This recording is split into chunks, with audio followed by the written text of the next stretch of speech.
guys, I'm Nick. So when does spring start? Do you know, it really does depend on who you ask.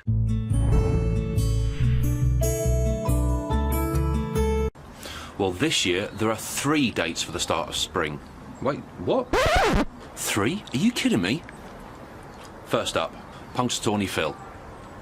Hi Phil. Now, I'm not a groundhog, but if on the 2nd of February at sunrise some toff in a top hat came and dragged me out of my stump at Gobbler's Knob in Punxsutawney, Pennsylvania, it's -20, I'd probably have something stronger to say than whether or not I could see my shadow.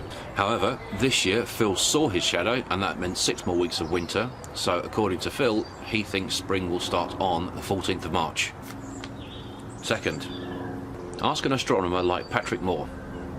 Hi Pat. Now, being an astronomer, he's going to talk about the 23.5-degree axis of the Earth and its position in relation to the Sun at the equinox and the solstice.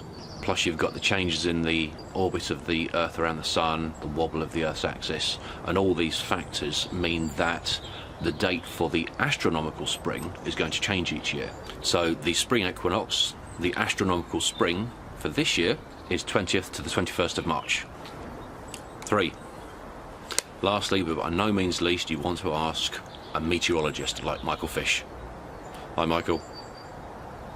Nice tash. Now, I don't know about you, but I've forgiven him for the storms of October '87.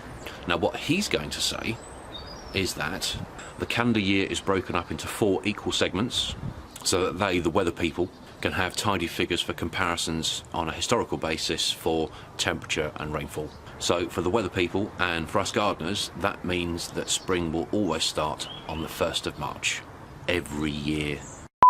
I'd probably have something stronger to the axis of the Earth and its position in relationship. Thanks for watching, really appreciate your time. In the meantime, thanks for watching, really appreciate your time. If you haven't yet subscribed, make sure to click on the bell icon below when you do, and in the meantime there's a video up here just for you and my latest upload down here. See you soon.